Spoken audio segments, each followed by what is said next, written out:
हाय, hello, नमस्कार. स्वागत आहे तुमचं निशा सोम किचनमध्ये. तर आज मी खूप छान अशी मस्तपैकी भन्नाट मेथीची भाजी इथं बनवणार आहोत. सुकी मेथीची भाजी बरं का, आणि एकदम झटपट तयार होते. आपल्याला जेव्हा डब्याला वगैरे असं जर काही बनवायची असेल तर त्यासाठी ही भाजी खूप छान आहे. आणि मी इथं आहेत ना, आता हे बघा खूप मस्त भाजी इथं बनवून तयार होते, एकच नंबर. आणि इथे आहेत ना लाल मिरच्या वापरल्यात मी. हिरव्या मिरच्या न वापरता आहेत ना, फक्त लाल मिरच्या आणि लसण वापरलं आहे तिथं. आणि मस्तपैकीत ना आपल्याला आता ही भाजी धुवून घ्यायची व्यवस्थित छान. 3-4 पाण्याने मी इथनं स्वच्छ धुवून घेतली आहे. आणि परत ना एक पाणी घेऊन याच्यामध्ये हे घालून घेतले आणि छान अशी बुडवून ठेवलेली होती, अशी खाली दाबून ठेवली होती. म्हणजे छान अशीच ना ती हिरवीगार पण राहते आणि मस्त अशी ताजी होती ती, सुकलेली वगैरे जर असेल तर ह्या प्रकारे ना आपल्याला ही छान मस्तपैकी ही भाजी धुवून घ्यायची, कारण त्याला माती वगैरे पण भरपूर लागलेली असते. आता इथं मी काय केलं बघा, ह्या मिरच्या आहेत ना, ज्या आपल्या हिरव्या मिरच्या आहेत ना त्या वाळून लाल झालेल्या असतात ना, त्याचे म्हणजे अशा पूर्णपणे वाळलेल्या नाही, त्या आंबटवाल्या मिरच्या असतात ना, त्या मिरच्या इथं मी घेतल्या. आणि केवढा मोठा लसूण पण घेतलाय.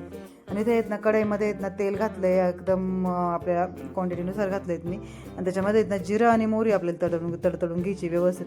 जिरं मोहरी तडतडली की आपण एक मिक्सरच्या भांड्यामध्ये ही जी मिरच्या आणि लसण आहेत ना तो बारीक करून घेतलायत बघा. आपण जास्त पण बारीक नाही केला, असा दरदरा करून घेतलायत, असा तो करून घेतलाय. आणि छान मस्तपैकी आपल्याला हा आहेत ना परतून घ्यायचं आहेत तेलामध्ये. एकदम झटपट बनवून तयार होते बरं का, खूपच मस्त. आणि ही भाजी टेस्टी पण खूप लागते. आता ह्या मेथीच्या भाज्या बरेच लोक यांना बऱ्याच प्रकारे करतात. तर कोणी मला येत ना तर डायरेक्ट पण असं अख्खं लसूण घालून पण खूप आवडते बरं का ही भाजी. पण आहेत ना आज मी जरा वेगळ्या पद्धतीने केली आहे. ह्या प्रकारची पण भाजी आहेत ना खूपच भारी, खूपच टेस्टी लागते बरं का. तरी बघा मस्तपैकीत ना अशी मी ही मिरचीत ना जे आपण दळून घेतले होतात ना, ते लसण आणि लाल मिरची, तर ते आपण येत नाही तर छान परतून घ्यायचं आहे. परतून झाल्यानंतर येत ना ही भाजी आपल्याला याच्यामध्ये घालून घ्यायची छान व्यवस्थित. येत ना ती छान स्वच्छ धुवून वगैरे घेतली. थोडंसं पाणी राहिलं तरी पण चालेल बरं का, कारण शिजण्यासाठी येत ना थोडंसं त्याचं अंगचं पाणी जे धुतलेली भाजी असतात ना त्याचं राहिलं ना तर ती छान भाजी शिजते बरं का. आणि मस्त येत ना आपल्याला ही अशी शिजवून घ्यायची, अशी वरती खाली करून ह्या प्रकारे. आणि येत ना असं डायरेक्टली येत ना ठेवायची नाही, आपल्याला कढईमध्ये हलवत राहायचं आहे तिला. म्हणजे ना आपण जेव्हा ती शिजवतात ना, जेव्हा तेलामध्ये ही टाकतो या मिरची बरोबर, त्यावेळेस ना ही शिजत शिजत कमी होत चालते ही भाजी. आणि छान मस्तपैकी शिजून तयार होते. तर कडू पण होत नाही ही भाजी मग. आणि ना छान शिजलं जाते आणि चव पण खूप छान लागते. म्हणून ना आधी तेलामध्ये मस्त ही जी आपण लसण आणि मिरच्या दळून घेतो ना त्या छान परतून घ्यायच्यात आपण. मस्त शिजवून घेतली जाते ही भाजी बघा. मी जशी अशी खालीवर करून वगैरे थोडंसं पाणी जर सुटलं ना अजून छान शिजते ती. म्हणून येत ना थोडंसं पाणी सुटायलाच पाहिजे भाजीला. आणि जर नसेल तुम्ही एकदमच कोरडी भाजी निथरायला ठेवली असेल चाळणीवरती वगैरे, तर वरून थोडंसं पाणी शिपकवून घ्या असं. तर ह्या प्रकारे ना आपल्याला छान. आता खालची भाजी ना जी राहिलेली होती ना ती मस्तपैकी ना मी इथं शिजवून घेतली. आणि नंतर ना जेवढी भाजी उरली होती ना ती परत वरून घालून घेतली. म्हणजे काय होतं, भाजी भरपूर असते आणि एकदम आपण कढईमध्ये घालू शकत नाही, कारण कढईमध्ये ना तेवढी जागा होत नाही. म्हणून जी पहिली भाजी असते ना ती आधी व्यवस्थित हलवून वगैरे घ्यायची, व्यवस्थित त्याच्यामध्ये मिक्स करून घ्यायची व्यवस्थित. ना ती कमी कमी होती मग थोडीशी अशी शिजली वगैरे का, मग वरून येत ना ही दुसरी भाजी घालून घ्यायची. आणि दुसरी भाजी घातली की छान परत येत ना हे मस्तपैकी शिजून द्यायचं. हे बघा किती छान असं येत ना, त्याला पाणी पण सुटलं आहे आणि खूप मस्त अशी भाजी शिजते पण. आणि चव पण खूप भारी लागते बरं का. ह्या प्रकारे जर भाजी बनवलीत ना तर टेस्ट वाव क्या बात आहे, खूपच मस्त लागते. आणि हे बघा मी छान अशी मस्तपैकी भाजी शिजवून घेते. आणि ह्या स्टेजला आलीत ना अशी कमी झालीत का मग याच्यावरती आपल्याला मीठ घालायचं आहे. आणि अगदी आपल्याला चवीपुरतं मीठ घालायचं आहे, म्हणजे आपल्या क्वांटिटीनुसार आपल्याला याच्यावरती मीठ घालून घ्यायचं आहे. 1 चमचा इथं आहेत ना मीठ घालून घेतलं आहे. आणि ना आता आपल्याला हे ना मिक्स पण करून घ्यायचं आहे व्यवस्थित. आणि अजून थोडंसं वरती हे मीठ, म्हणजे जवळजवळ 1.5 चमच मीठ इथं मी घालून घेतले. आणि हे बघा मीठ घातल्यात ना भाजीला लगेच पाणी सुटलं. आणि पाणी सुटलं ना की आपोआप तिची क्वांटिटी कमी व्हायला सुरुवात होते आणि छान शिजते. आणि शिजतानीच याला जर मीठ असलं ना तर पूर्णपणे ह्या भाजीमध्ये मीठ पसरतं आणि खूप भारी चव लागते याची. पूर्ण आतमध्ये जर मीठ गेलं ना शिजताना तर एकदम मस्त भन्नाट भाजी बनवून तयार होते. अशा प्रकारची ना ही भाजी तुम्ही नक्की करून बघा. आणि तुम्ही पण ह्याच प्रकारे भाजी जर करत असाल ना तर मला कमेंटमध्ये नक्की करून सांगा.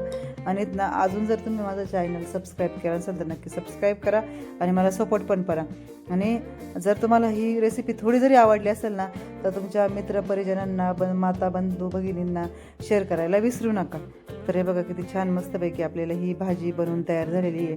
आता सुरुवातीला किती छान असा मस्तपैकी हिरवा कलर दिसत होतात ना, आणि आता त्याचा कलर जरा चेंज झाल्यासारखा वाटतोय ना, म्हणजे शिजला ना की त्याचा असा कलर येतो एकदम मस्त.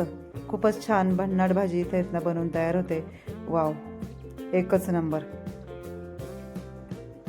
बघा किती छान झालीत ना. पाणी त्याच्यामध्ये बघा, ते पाणीत ना आपल्याला आटून घ्यायचं आहे छान. जसं जसं पाणी आटेल ना तसं त्याची भाजी आपली अजून कमी होईल आणि ना खूप छान शिजली जाते. म्हणजे अजिबात पण ती निब्बर वगैरे राहत नाही किंवा अशी कच्ची राहत नाही.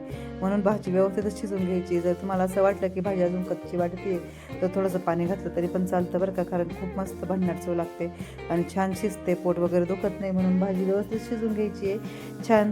काहीच वस्तू याला लागत नाही, काहीच बाकीचं सामान लागत नाही. अगदी 2-3 वस्तूमध्ये मी ही भाजी बनवून तयार केली आहे.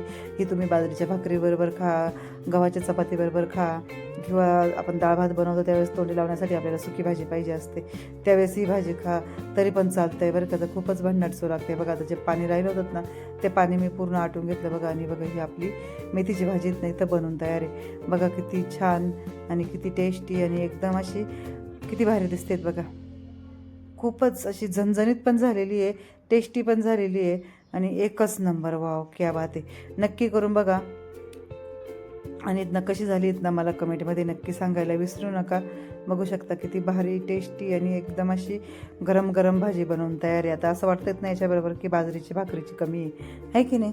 तर तुम्ही ना ज्या चपातीबरोबर किंवा बाजरीच्या भाकरीबरोबर एन्जॉय करायचीत ना करू शकतात. आणि असेच नवनवीन टेस्टी आणि छानशा रेसिपी बघण्यासाठी, पारंपरिक रेसिपी बघण्यासाठी माझ्या चॅनलला लाईक करा, शेअर करा, सबस्क्राईब करा. सर्वात पहिलं म्हणजे बेल आयकॉनला क्लिक करा, जेणेकरून काय होतं मी ज्या पण रेसिपी माझ्या चॅनलवर अपलोड करत असतात ना त्याचं नोटिफिकेशन सर्वात आधी तुम्हाला भेटतं. तर भेटूया आपण अशाच नेक्स्ट एखाद्या छानशा रेसिपीमध्ये. तोपर्यंत पाहत राहा, खात राहा आणि स्वस्त राहा.